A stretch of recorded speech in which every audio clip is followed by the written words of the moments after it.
Alright, so this video is brought to you by a camera phone because I forgot all my camera equipment.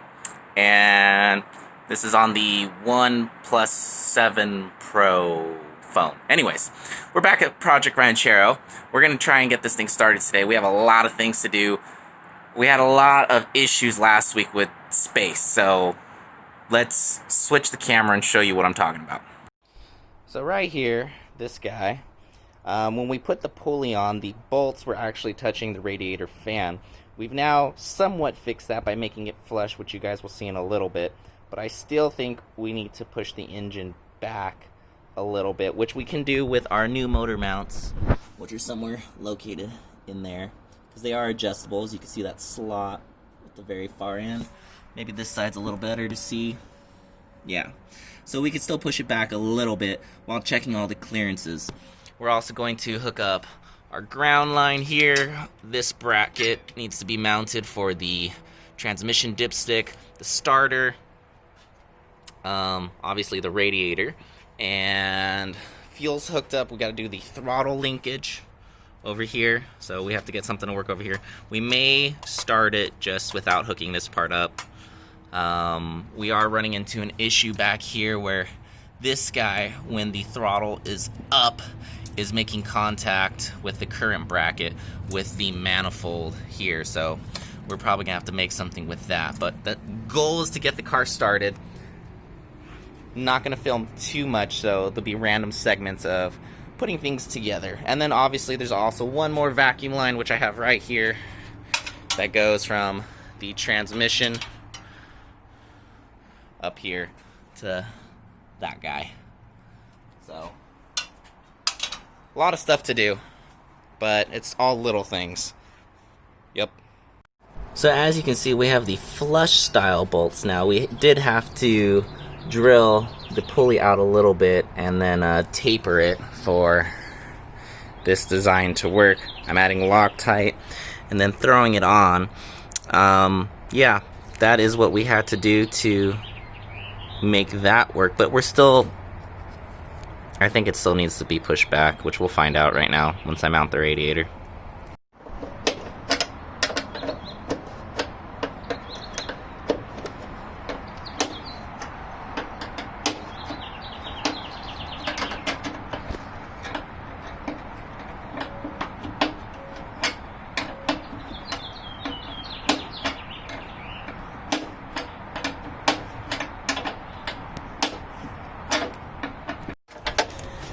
So this is why we're going to need to move the engine back just a bit. Maybe. Yeah, I'm not done. I still think it needs to go back. It's also for maintenance, so we get the fan belts and everything. I guess they're not really called fan belts anymore. They're more alternator belt and power steering belt. But, yeah. That was a pain. We had to open this up just a little bit more to line up the bolt holes.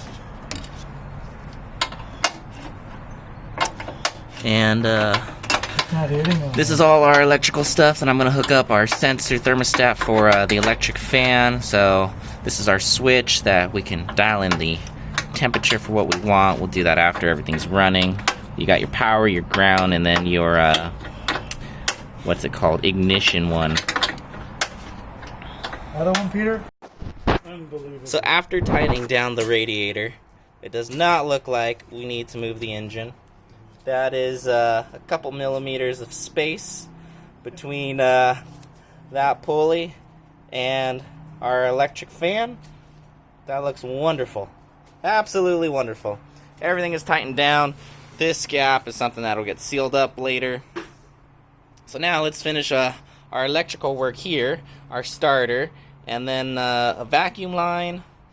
Couple brackets back there, one bracket back there, ground, one ground here, hook up the battery, put gas in it, obviously coolant lines. Yeah, woohoo! Radiator fit. Woo!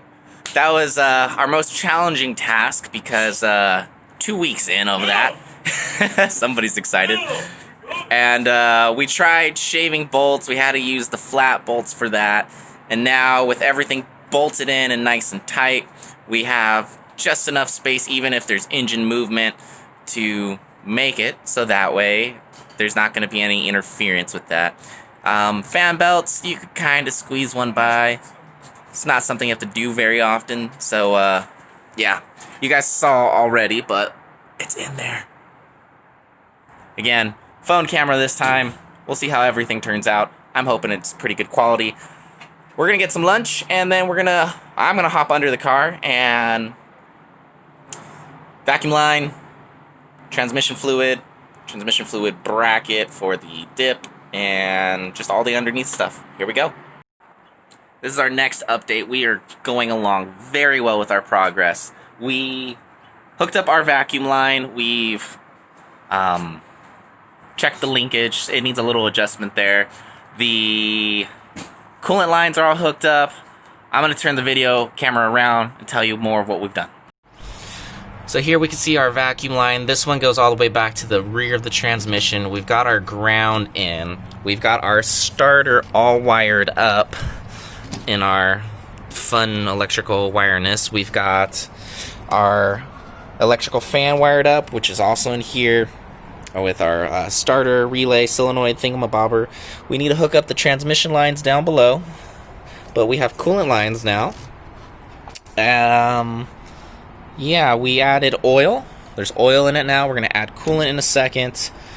What else? We have to add transmission fluid. Yeah, we're really close to getting this thing to start.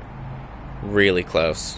It's super exciting. All vacuum lines are plugged in and ready to go. Carburetor's here.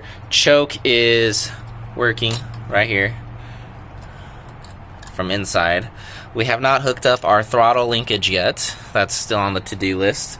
Have to put the battery in. That's on the trickle charger. Yeah, all wiring is tucked in and completed. Again, starter, alternator, our solenoid here, our relay. Belts are on. We're making great progress. Everything's a go. We've got coolant lines. We've got our overflow tank. All our transmission lines are mounted down below. We are currently adding fuel to the car, spilling it at the same time. And yeah, we just have to add transmission fluid and coolant. And eventually get these brackets on, which that's last, and a battery. But everything is ready to go. I'm super excited. This has been a long time coming. Yes. Long time coming.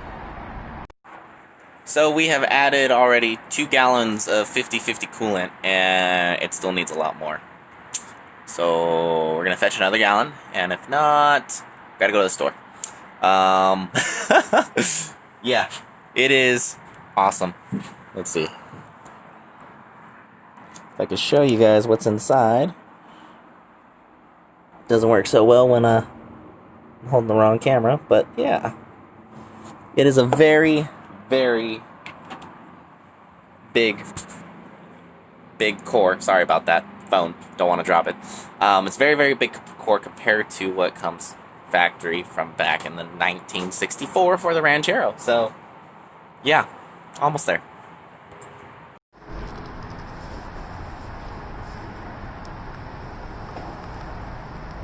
Yep. I'll get the recycle new parker. Go ahead and crank it over. That's alright, there's no gas in the system, but that sounds good. Now, go ahead and pull the choke a little bit. I'm giving it some fuel there. Yeah. It definitely, it's got a good starter. Alright, giving it a little bit more. Go ahead. I don't think any fuel's in our system yet, so keep going. Yeah.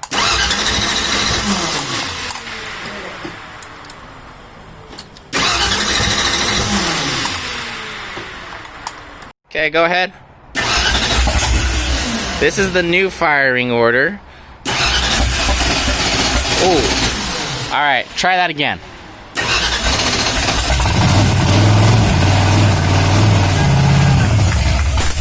It started! Yes! Yeah! Oh my goodness. Oh, It started! Ah! So much excitement. Sorry you couldn't see my face at the moment, but oh my goodness. It fired up. It is the new firing order, which is 136? No, 137. And then it keeps going. It's not the old firing order, so it's got the newer camshaft design, lobe design. We're going to call it a day for now. We do have to adjust the transmission, because we did notice that as it was running, it kind of lurched forward, so we have to fix that real quick. And then also get it timed. And then we can go for a first drive, see how it is. It's very loud. Definitely needs mufflers. Whew, it's loud. It's cool. It sounds amazing. Backfiring a little bit at the top. You know, a little bit of fire coming out the top as normal as we adjust the carburetor and figure out the timing and all that stuff. So this was exciting. We heard noise. It works.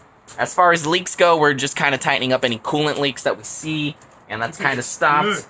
Other than that, we don't see any oil leaks, no transmission leaks right now, but we shouldn't have that with all new gaskets and everything being brand new. So, yay! Let's go get Bill's timing bill. Timing light? Yeah, the timing light. Yeah, we're gonna do that. Okay.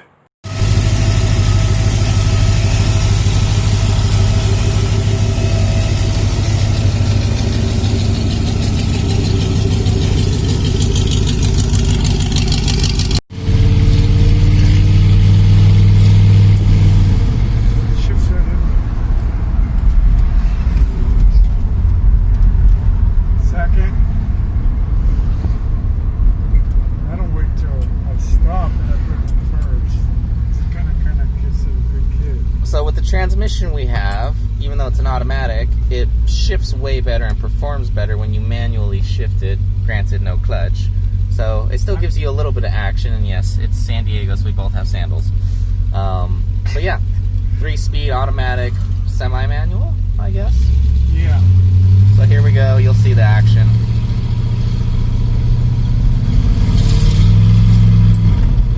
Just like that. And we're going. Little Sunday drive.